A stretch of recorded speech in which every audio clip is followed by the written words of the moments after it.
And he continued into the control room, shot 2 or 3 more times, hit somebody else. Quite a significant wound to the stomach. And all I could think of was, this is an SA-80. And, he's shooting one shot at a time, but he doesn't need to. I'm back in Parliament with another Member of Parliament who has served. And then this time we go to the Royal Air Force, which is great in this place because there are not that many veterans in politics from the Royal Air Force. So light blue flavour this week. And I'm with Royston Smith GM MP. How are you? I'm on good form. How are you?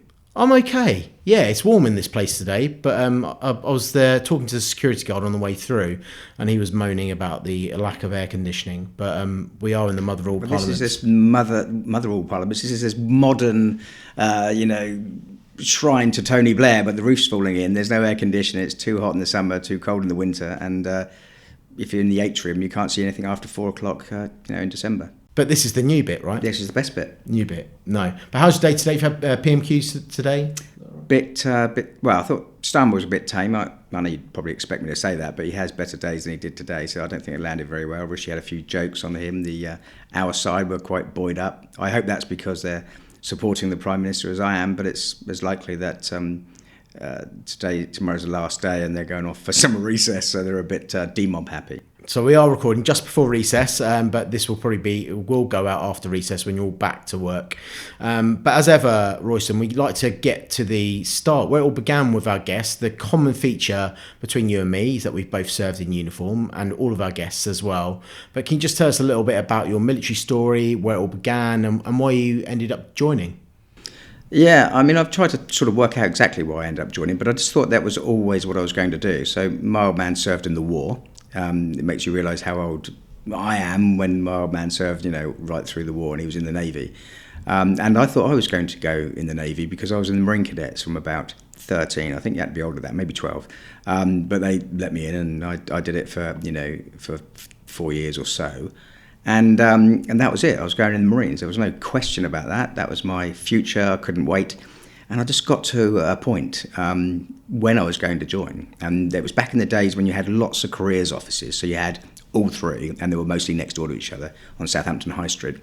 And I stood outside the Navy, making a decision. And my elder brother, had gone into the Air Force, which I had no idea why he would do that, although that he was halfway through a motor mechanics apprenticeship. So he went off and fixed aeroplanes in the Air Force. And I just stood there and thought, I just want to do something a bit more interesting than what I've done for the last 4 years as a cadet. And we did great things, beach landings off HMS Hermes and all that sort of stuff. It was great fun. And I just walked next door and joined the Air Force instead. And the rest is history, really. Well, despite being on the South Coast and representing as an MP on the South Coast, deep links to the Royal Navy and your intent of wanting to join, the Royal Marines, Royal Navy back then, you do have strong links in your part of the world to the Royal Air Force, particularly with the Spitfire. Is that right? Yeah, and that's my big passion. What do you stand for when you've been and gone in politics? You can do lots of dispatch box stuff. You can be the Prime Minister. It's never been something that I was particularly, or not in the least bit, interested in doing, actually. I was much more a local-minded sort of person, and I hope to bring that here, the same experience that I had in the past in Southampton. But the Spitfire is a great example. So, of course, it's the Air Force. Secondly, it's a brilliant bit of British engineering. Thirdly, children flew those aeroplanes. They were 18 years old, I can't imagine my 18-year-old daughter being involved in any of that sort of thing, but that's what they were. Just like they were during the Falklands, incidentally, and Afghanistan. These are young people that are sent off to do things in our name. And because Southampton's known for its football club from time to time, relegated this year, but the Titanic, which is a tragedy. Famous as it is, a tragedy. Whereas the Spitfire changed the course of the war, changed our history, helped us win the Battle of Britain. Why would we not be celebrating that? So that's a big issue for me. And, I've got some match funding from the government to build this massive 140-metre high replica of the Spitfire on the waterfront of Southampton. So just need to raise another 3 million if anyone's listening. They've got a few bob. Please do, chuck it in.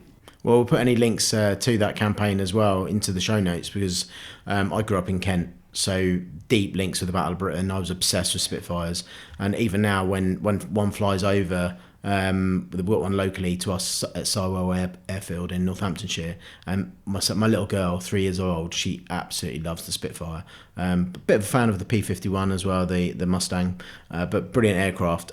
So yeah, we will put anything we can do to help promote that campaign. That sounds like something we should all be getting behind. But in terms of your RAF career, I mean, how old were you when you did join up, and how long did that span? I joined up when I was 16.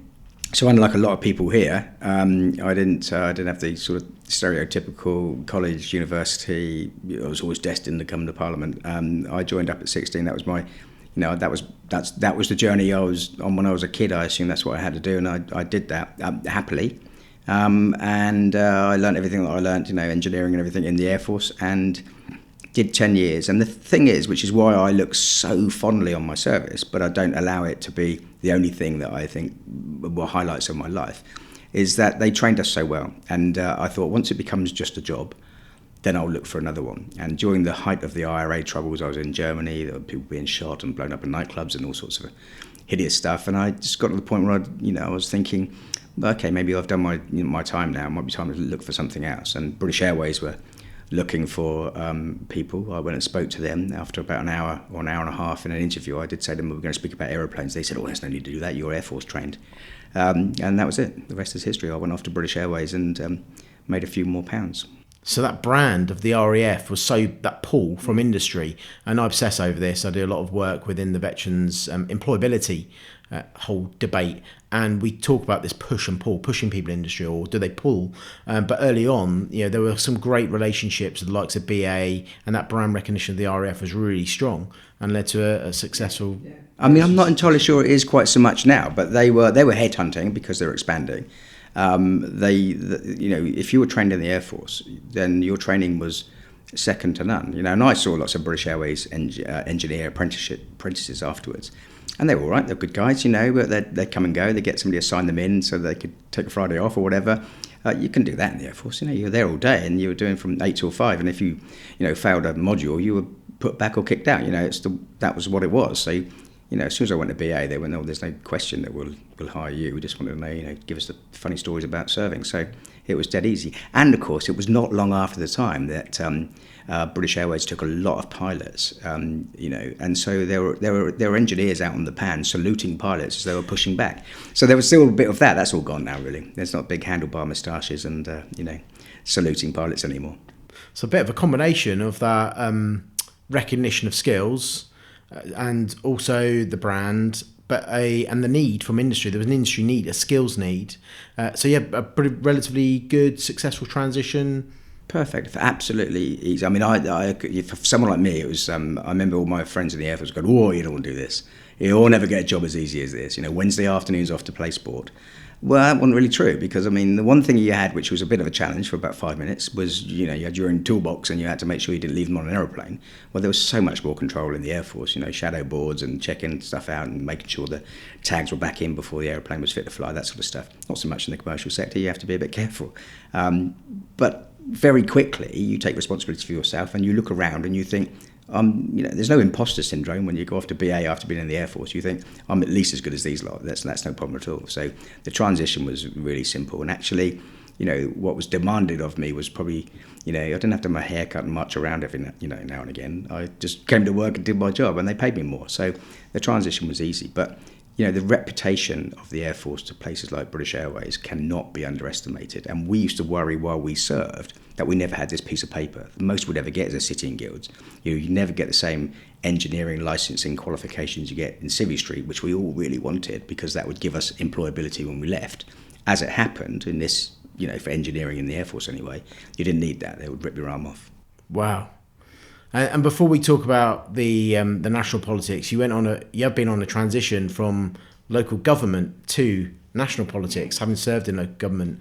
But why politics? What kind of spurred you into having got a successful career? Things look great for you, right? You'd served, good civilian career, earning well, and then you decide to get involved in local politics. Why on earth did you decide to do that? Do you know what? It's a bit like anything. I never realised how much I used to get told off for speaking about politics when I was at school and everything.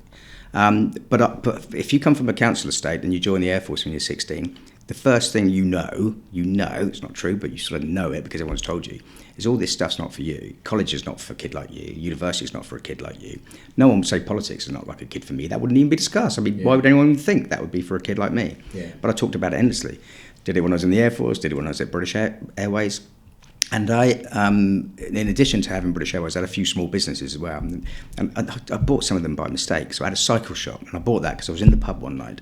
And the baker, it's going to sound like a candlestick maker story in a minute, but the local baker said, oh, they're selling the cycle shop and, they're going to get rid of it. And a mate of mine and me said, well, we can't be having that. So we went down and saw him, fixed a price, bought his cycle shop, and the bloke that worked for him carried on working for us. So it was nothing really. So I had all these little businesses and stuff. And this one had a bit of problem with the council. And you know what I'm going to say. They said, let's put a traders association together. And then they went, someone should stand against these people, they're rubbish. And up steps me, and that started the whole process.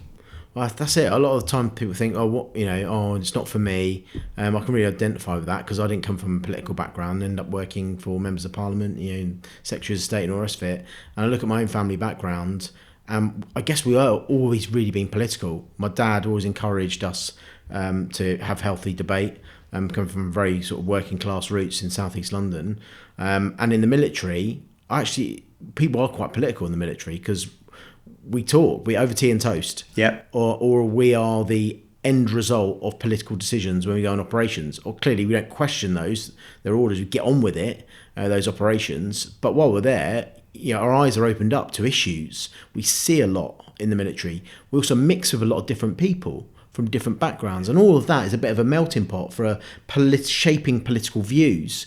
And then sometimes a moment happens like trade association steps up locally, and people then look to you to stand up and serve again, as I deem it. What was that first jump like into surviving contact with doing an election? How were those early stages of getting political? Yeah, well, it was a bit like contact, frankly. I thought it was all jolly hockey sticks to start with, and it sort of was, because I didn't have a dog in the race really, but it wasn't very serious. I'm standing as an independent in a ward which the Conservatives until last year, we've had a bad year, had held, it was Lib Dem at the time, but it's a natural Conservative seat, and it has been since. We pushed the Conservatives into fourth. Independents came second against the Lib Dems. Lib Dems had a massive wobble and thought, oh my goodness, it's all going to unravel. We have no independents in Southampton. Independents don't work in a city like Southampton very often unless it's something very specific. And so, it didn't matter. I just, run around enjoying myself. But of course, then it starts getting, people are having a go at you, and you're thinking, well, this is unreasonable, isn't it? Why on earth would you do that? And you very quickly learn that, politics is a grubby old business on the route to getting elected. But you get to do such fantastic things. And if you're committed and you're interested, and you have to have a reason to do it. There's too many people in local authorities that just do it because it becomes something that someone told them to do and off they go. But if you have something you want to do, you get so much opportunity in local government to do that more even perhaps than in national government. And you had a big opportunity because you actually became leader of that council. Yeah. As a Conservative. Yeah. Well, we just don't. So we hadn't done it for 25 years. We had it for 5 years, and I used to say to the group when I was leader, you've got 5 minutes. Everything, you have 5 minutes. Think of it like you've got 5 minutes. We're not going to be here long. And we weren't. We knew that. And then George Osborne came along with his budget in 2012, which landed like a bucket of sick, and they all got swept away. But that's the nature. I have no bitterness about that. That's the nature of it. You get in, on a good day and you lose on a bad day. But yeah, you could do stuff. You could properly do stuff. And, we did loads in that short period of time that you wouldn't do as quickly as that because I just knew that we weren't going to be there very long. So we built new shiny buildings and we resurfaced, this big open square, and we did loads of public realm, and we opened schools, academies. I mean, we did loads of things, and we did it in a sort of 5 year. I was leader for 2, deputy leader for 3.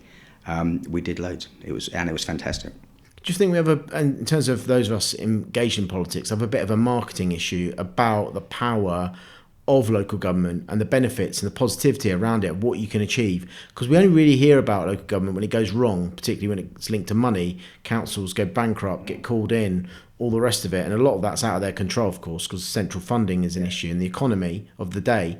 But in terms of what you can achieve, both as an individual and as a team, is a hell of a lot in local government. And I think it's such a shame that people overlook it. And I know so many good people, my dad stood as an independent on a couple of occasions. Shame he didn't get elected, but it was quite close on the first time. And there's so much potential in our communities, but they just shy away from local government. Perhaps the party political bit might put people off. It could be, and I also think that you can be put off by what you say. I mean, you have to wade through a lot of weeds if you want to get on, because there are a load of old collie heads, a lot of old retired buffers still around who think it's an old gentleman's club. It's something else to do. There are people in this building, incidentally, that ought not to be here. That it's an old gentleman's club for them. They're going to stay till the end. They're going to be carried out. But they don't have anything else in their life. They've made this their life. And these are not necessarily people that have achieved high office even. They've just been here a long time. And you get that in councils. And they might not have been there a long time. They might have done. Or they might have finished a job, gone on to the council because someone said, give a go, a safe seat, on you go. And, they're not really there to do anything. It's just like an attendance course. So if you're committed and you have a bit of a vision and you think you know what you want to do, you look at something like Southampton. It's not very big. It's got 230,000 people. You can speak to big hoteliers and say, build me a 5-star hotel. And they go, well, planning's a bit difficult. I'll say, I'll move all that out of your way. You crack on and do it. We did loads of things like that. So when the money does run out, or when the governments are sticky, or when the grants get changed, backfill them with business rates and things like that. Because if you are a go-ahead, ballsy, gobby councillor leader, they'll come to you. They'll come to you all day long, because what they don't need is people putting obstacles in their way. So, it's such a, if you can get to that level, you can do so much. And then, unless you like to put a bob on yourself at the end of it, but you can walk around going, I did that. Thank goodness we did that, So, I think local government in lots of ways can be even more rewarding personally than central government. Yeah, a lot of people from our armed forces community, 1 in 20 people in England and Wales are veterans. So if you look around your local towns, 1 in 20 people, that's a ripe target audience of values-driven, service-driven, skilled, experienced people from all three services that would make cracking councillors.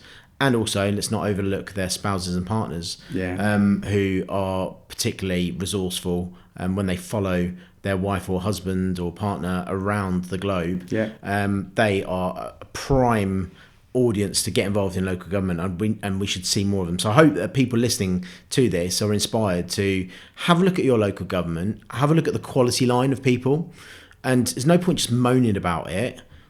Why not you? Just stand up and serve again. And even if you're not from the armed forces community, but you're in business, or you might be ex-public sector or whatever, just have a look at them. If not you, then it's them, quite frankly. The same old people will be doing it. Exactly. And I'll keep banging my head against the wall about this, and probably until I leave this mortal coil. We're going to move on to something that was a difficult conversation, quite frankly, and it won't escape our listeners' attention as I introduce you that you've got the Post Numbers GM after your name, George Medal. And where you're comfortable about talking about that day, can you tell us a little bit about the circumstances that led to that award for bravery? Yeah. I was council leader. One of the things I did, I'm proud of this. I said at the beginning that my military service doesn't define me, but it's something I'm very proud of. When you're a council leader, you can do what you like, right? Within reason.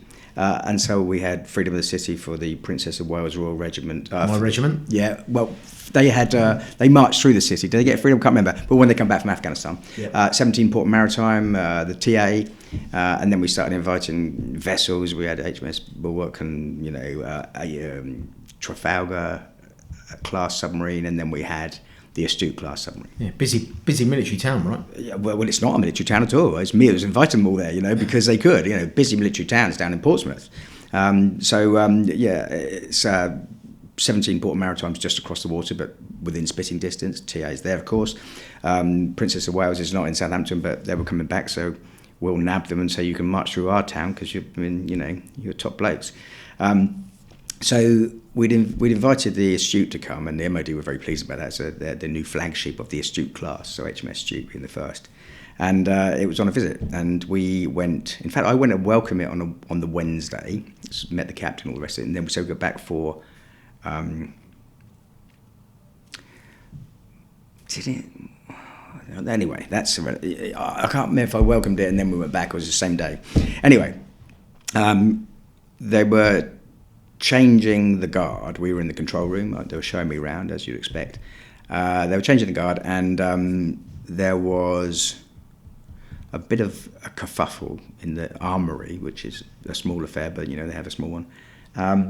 Bit of noise we could hear, didn't really make. On a boat, and it could be anything, couldn't it? But Lieutenant Commander Molyneux, proper decent man, went to have a look what was going on. There was some more, talking or whatever, shouting. A shot was fired, and we know what happened there. And he continued into the control room, shot 2 or 3 more times, hit somebody else. Quite a significant wound to the stomach. And all I could think of was this is an SA-80. And, he's shooting one shot at a time, but he doesn't need to. And he's in the control room, and it's potentially, but I don't know what's in his head, I don't now. Is he going to shoot everyone, or is it, who knows? And I don't think, people say to me, at least you know what you would do in an emergency in that way. And I say, well, I now know what I did in that one, but I don't actually know what I would do in a future one, because you don't know, do you? You don't know how you're going to react. But it was clear to me that, what choice did I have, really? He's there with a gun, he shot 2 people, one of them's dead. So I jumped on him. I mean, the thing about it is it's all very dramatic in a way, but the reality is, if someone's got an SA-80 and you are on him, so to speak, it's very difficult for them to do much then. If it's like wielding a massive knife or something, that might have been more challenging, frankly. So we fought a bit, and a lot, and I got the rifle off him and threw it sort of out of harm's way. And we sort of, roughed him up a little bit.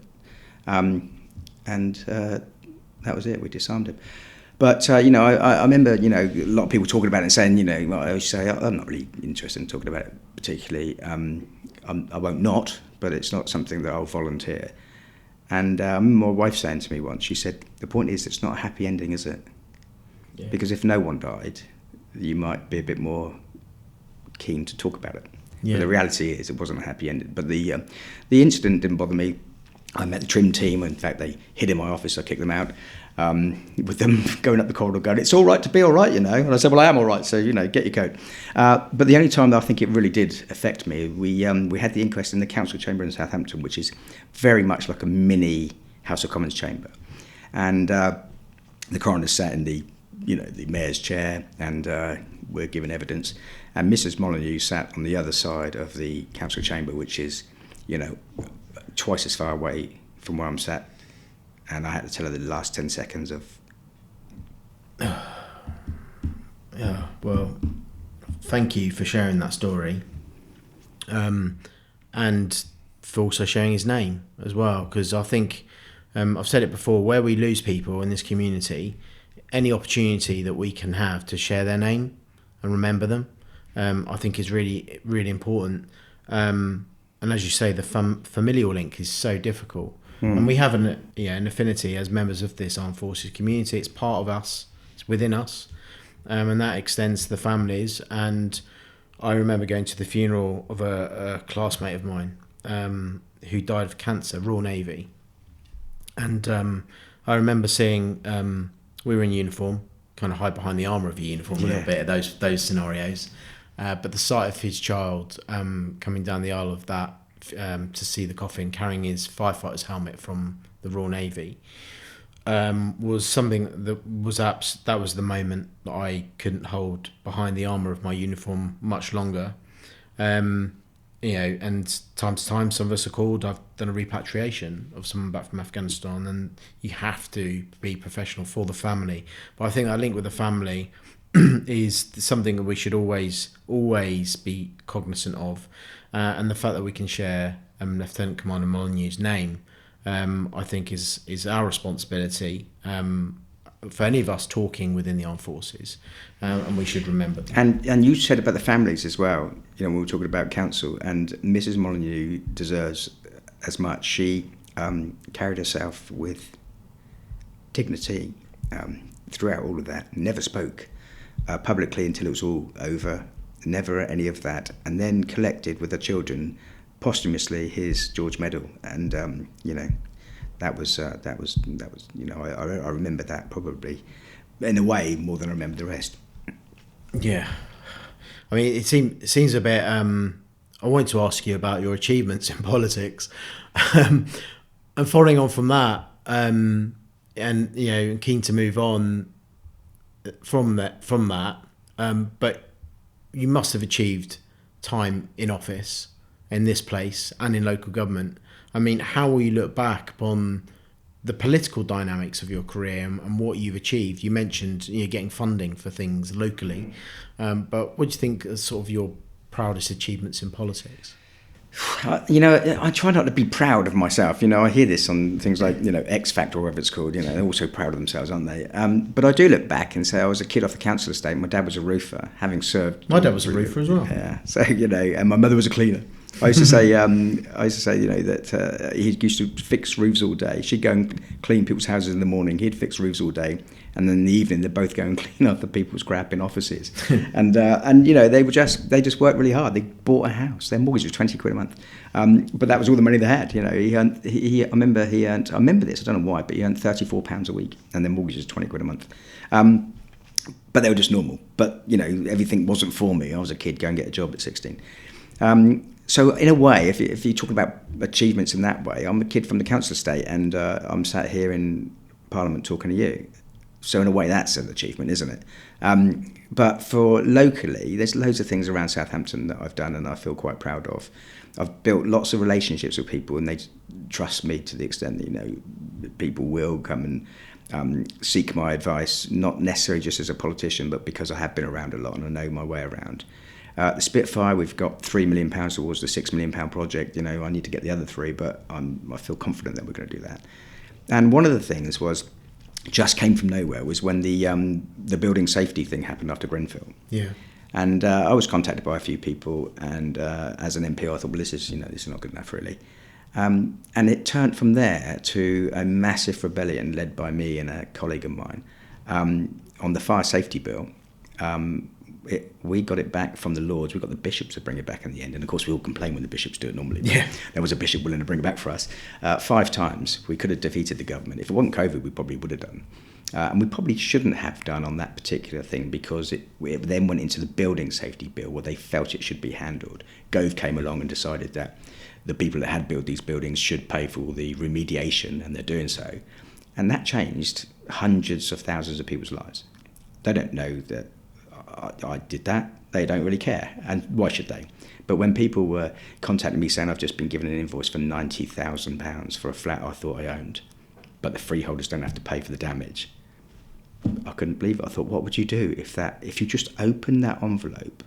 What would you collapse by the front door? Because I think I might do. And these people are getting these bills all the time, and now they're not getting them because the people that did the damage are paying for it, and where they're not, we're using other mechanisms to get the money back. So, that I didn't set out for that. I didn't set out for that to be something that if someone asked me, what did you achieve? Well, there was this fire safety bill, stroke building safety bill, post Grenfell, but it was a big deal. Wow. No, and that's going to affect people for, after you leave this place. Yeah. And you are going to leave this place. And when I heard that, I thought it was such a shame. Having read into you, the first time we've met today, but I followed you in the past. You've announced you're not going for re-election. Is it all right if I ask why? Because that might be a bit surprising when people hear your story, because that must have been such a difficult decision to make after all those years in uniform service, Residents Association, independent councillor, leading the council as a Conservative, MP. But why? Lots of reasons.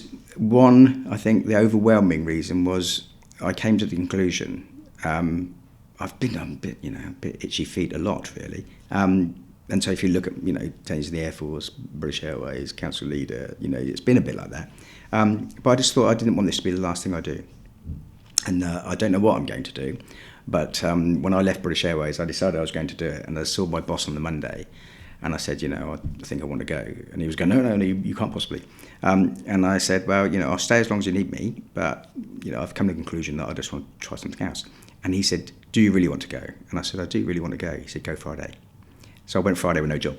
and I managed to, blag something out, and I carried on. And I'm hoping I'll do that this time. But it was interesting because I saw Rishi. The Prime Minister was down in Southampton doing a pharmacy GP visit.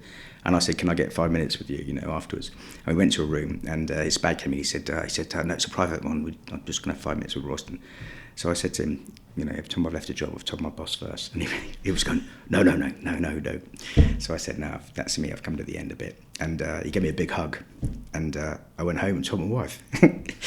So I hadn't told her. I told Rishi first. These decisions are difficult to take.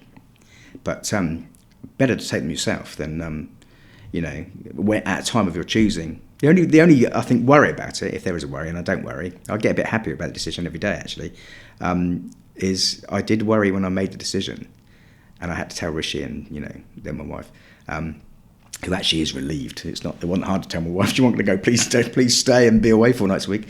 I thought, what if I get 6 months down the road before the election and change my mind? At least when I left BA, I couldn't change my mind before Monday and Friday, could I? So it was a difficult decision. It is, and who knows what the future will hold. But you only get one crack at it, don't you? Well, thank you for sharing your story, particularly the challenging parts of that story. But it is your story, and I'm really proud, actually, to use that word, that we are able to share your story on this. Thank you for your service as well in this place and in uniform. It's been fascinating talking to you. I hope we can stay in touch as well because I've really enjoyed this. Royston Smith GM MP, thank you very much. My pleasure. Thanks to our guests and thank you for listening. If you've enjoyed this podcast, hit subscribe now.